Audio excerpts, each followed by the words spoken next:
29 octobre 2022, on se retrouve donc pour un nouveau point sur l'actualité géopolitique. On va faire un petit peu le tour de ce qui s'est passé ces derniers jours. Bon, alors on va commencer par une nouvelle époustouflante, alors, quelque chose de grandiose. Il s'est passé une chose aux États-Unis. Le secrétariat d'État américain a décidé de sanctionner le régime ukrainien. Vous vous rendez compte? C'est quand même énorme, c'est quand même une nouvelle fabuleuse.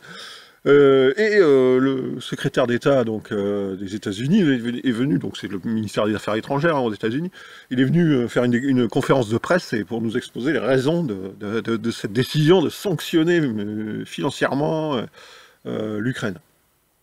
C'est quelque chose de génial, de fabuleux. Alors il a déclaré un pays dont un seul parti détient tous les pouvoirs, fait taire l'opposition, emprisonne ses opposants politiques, ferme les médias indépendants, les ONG, attaque les leaders religieux. Je cite toutes les attaques contre le régime ukrainien, utilise les ressources du pays, une élite qui utilise les ressources du pays pour son propre intérêt, pour ses propres avantages et pour se maintenir au pouvoir. Enfin bon, une définition parfaite de l'Ukraine et du régime de Zelensky. Et ben voilà, quoi, une grande nouvelle, les États-Unis vont sanctionner le régime de Zelensky pour toutes les raisons que je viens de citer. Pardon? Pardon? On me dit dans l'oreillette que... Ah, en fait, il ne s'agit pas de l'Ukraine. Le Nicaragua. Ah, d'accord. En fait, le secrétaire d'État parlait du Nicaragua. Ah, et non, l'Ukraine, non. Alors, l'Ukraine continue comme avant, malgré tout. On doit donner des milliards, des armes. Oui, oui, oui, bon. Non, c'est le Nicaragua, en fait, qui va être sanctionné, non, d'accord. Donc, bon, bah, autant pour moi. Alors, bon, bah, alors, pardon, excusez-moi, autant pour moi. Erreur. C'est une fake news. C'était le Nicaragua dont parlait le secrétaire d'État américain et pas l'Ukraine. Et pourtant, ça correspondait pourtant à 100%, je veux dire, de la description correspondait à 100% au régime de Zelensky, mais non, apparemment non, c'est pas l'Ukraine dont il parlait, donc. Autant pour moi, veuillez m'excuser, c'est une erreur. Bon, alors, sinon, eh ben, on va parler un peu de ce qui se passe sur le front. Bon, bah, les Russes se renforcent sur leur ligne de front. Le maréchal Shoigu a annoncé donc les 300 000, la mobilisation des 300 000 réservistes était terminée. 82 000 sont déjà déployés sur le front, sur toute la ligne de front entre Kupiansk au nord et Kherson au sud. Donc 82 000 hommes déjà déployés, c'est énorme. Bon, apparemment ça suffit. Ça suffit pour arrêter totalement la progression ukrainienne, puisque ces derniers jours, on n'a vu absolument aucune progression significative. Alors bon, les médias nous disent Kherson sur le point de tomber. On voit, bon, si on regarde concrètement sur le terrain, on voit rien. On voit pas d'évolution sensible hein, de la situation. Ce n'est qu'un discours médiatique habituel, mais bon, pour l'instant, rien de particulier. Alors, donc on a donc ceci. Bon, bah, alors, on a une anecdote. Moi, j'ai été très amusé par cette anecdote. Enfin, amusé, non, c'est pas vraiment le mot, mais donc les sources de l'armée russe sur Telegram nous apprennent. Bon, alors évidemment, vous le prenez pour ce que c'est. Hein, ce sont des sources russes dans l'armée russe. Donc, vous avez envie d'y croire, vous y croyez. Si vous n'avez pas envie d'y croire, vous y croyez pas. Ça dépend de vous, c'est selon votre choix, il n'y a absolument aucun problème avec ça. Donc on nous a donc raconté, il nous raconte donc une histoire sur la tête de pont de Krasny Liman, qui a été prise par les Ukrainiens. Et cette tête de pont, donc les Ukrainiens, le commandement ukrainien avait envoyé des troupes polonaises et roumaines pour créer une avancée supplémentaire sur cette tête de pont pour essayer d'atteindre plus loin donc d'avancer en terrain ennemi. Et donc ce qui prouve d'ailleurs que les Ukrainiens cherchaient à économiser leurs propres troupes, ils se servent de plus en plus donc des mercenaires étrangers pour faire le travail dangereux, pour économiser un maximum leurs troupes. Donc ils avaient envoyé ces Polonais et ces Roumains donc, à l'attaque. donc à Krasny Liman, donc sur cette tête de pont, et ça a tourné au désastre.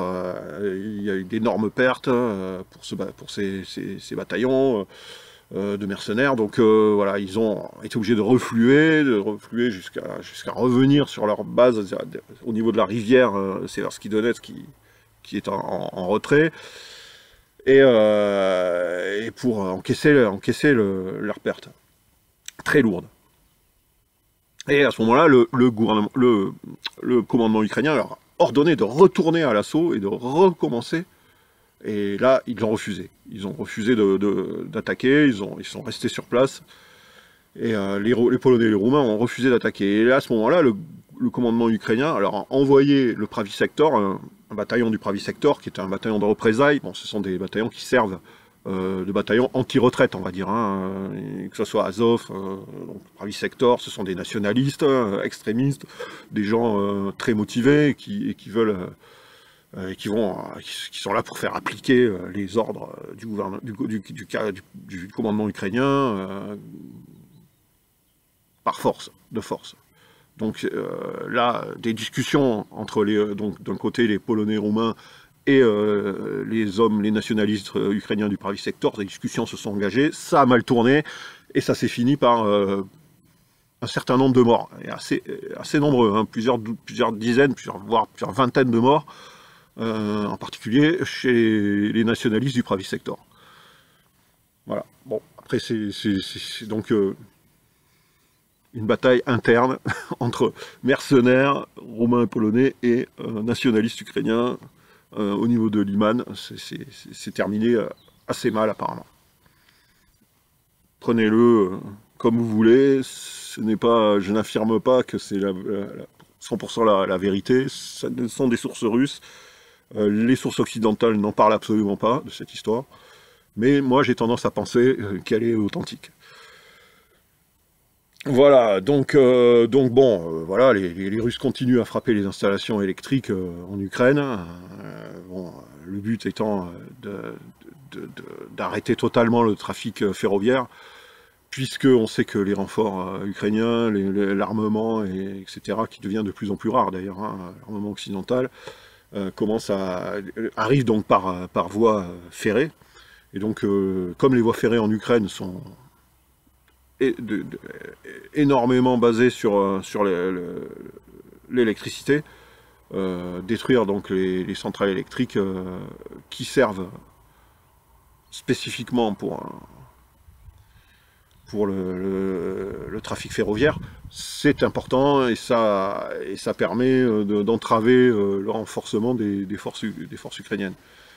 Donc bon, bah, ça continue, hein, à mon avis, ça ne s'arrêtera que quand le trafic ferroviaire de fret, d'armement, etc. sera complètement stoppé. Voilà, bon, sinon, voilà, il ne se passe pas grand-chose de plus, hein.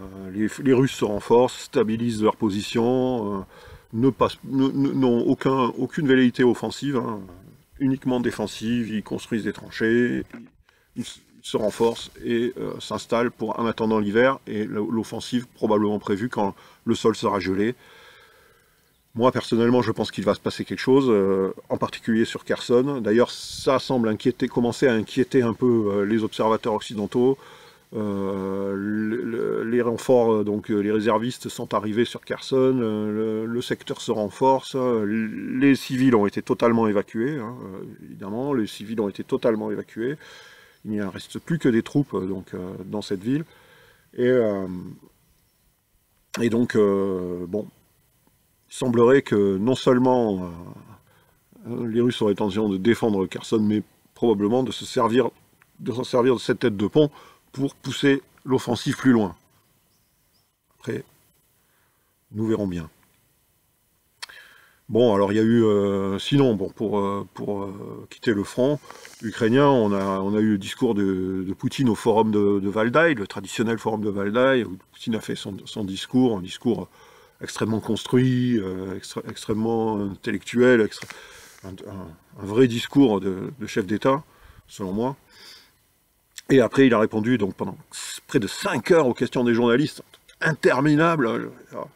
pour quelqu'un, pour un chef d'État qui est à l'article de la mort, qui souffre de 15 cancers et de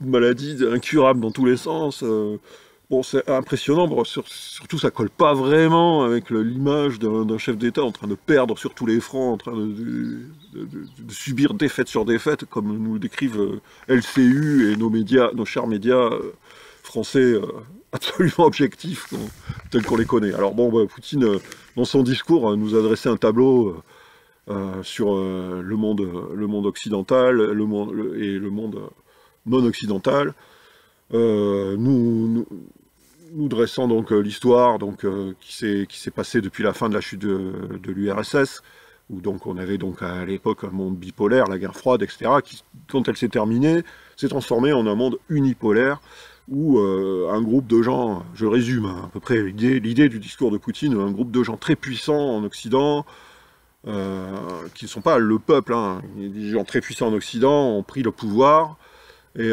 avec un état d'esprit impérialiste et néocolonialiste, ont cherché à imposer aux autres pays leur mode de gestion, leur système néolibéral au niveau économique, au niveau social, au niveau politique, etc.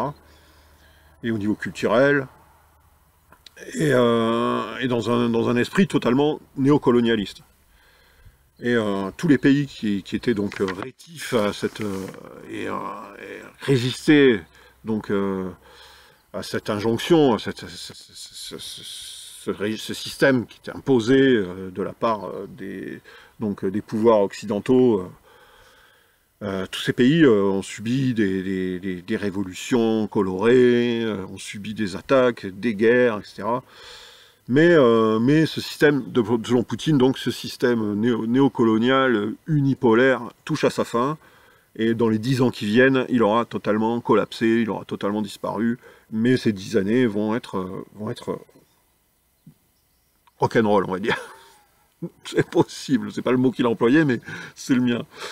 Et donc, un nouveau système se met en place, où chaque pays pourra se développer selon sa propre culture, selon ses propres choix, selon sa propre vision du monde. Ça, c'est l'idée de Poutine. La Russie n'a pas l'intention de prendre l'hégémonie sur cette nouvelle construction du monde. Elle doit être multipolaire, donc chaque pays doit se développer à sa façon, et il doit être respecté. Tous les pays non occidentaux doivent être respectés. Les occidentaux aussi ont droit à se développer à la façon dont ils le souhaitent. Personne ne doit leur donner d'ordre sur leur choix, etc. Il a parlé de la cancel culture. Bon, il n'apprécie pas trop, mais il dit si les occidentaux c'est leur choix, on doit le respecter, mais ils ne doivent pas nous l'imposer à nous. Voilà. Donc voilà, c'est l'idée du monde multipolaire, hein, que crée Poutine. Bon, voilà, il s'attaque évidemment à la vision globaliste, à la vision mondialiste occidentale du monde, de tous les BHL et de tous les Macron et les Biden, etc. de la Terre.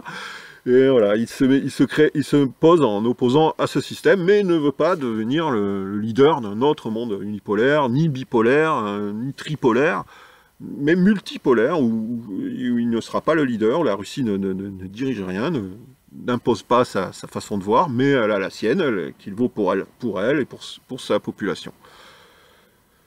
Voilà, bon, je vous ai fait un petit résumé. Alors après, il y a eu pas mal des questions. Alors, il y en a tellement que voilà, bon, les journalistes ont essayé de poser des questions sur la situation militaire, etc. Odessa, est-ce que un journaliste a posé la question, est-ce que je devrais bientôt prendre un passeport russe pour aller à Odessa ou un passeport ukrainien? Alors là, Poutine a éludé la question, en répondant, allez à Odessa, c'est une ville magnifique, c'est une ville merveilleuse de culture russe, allez à Odessa. Mais il n'a pas répondu non plus sur le déploiement des troupes en Biélorussie. Il a éludé la question, il a sagement évité de donner toute indication sur les plans de la Russie et leur orientation stratégique. On verra ce qu'il en est. Voilà, bon, écoutez, je vais pas faire beaucoup plus long, parce que sinon, après, on partirait pour des vidéos interminables, on est déjà presque à 15 minutes. Donc je vous dis merci pour vos likes, hein. J'essaierai de faire des mises à jour un peu plus fréquentes. J'ai pas beaucoup de temps, c'est pas facile, mais voilà, abonnez-vous sur cette chaîne, là, un petit clic sur la cloche en bas, ça serait bien, ça serait super. Et puis abonnez-vous aussi sur Rumble, sur Odyssey, cette chaîne est donc doublonnée sur Rumble, sur Odyssey. Si jamais vous avez des publicités qui s'affichent, cette chaîne, sachez, sur YouTube je parle, sachez que cette chaîne n'est pas monétisée, donc ces publicités vous pouvez les skipper, les zapper, ça n'a aucun intérêt pour moi. Ce n'est pas de mon fait, elle ne me rapporte rien du tout, donc vous pouvez les supprimer, cette chaîne n'est pas monétisée, donc merci à ceux qui me soutiennent. Donc merci pour vos likes, merci, n'hésitez pas à commenter, poser des questions, et on se retrouve bientôt pour une prochaine vidéo. Ciao.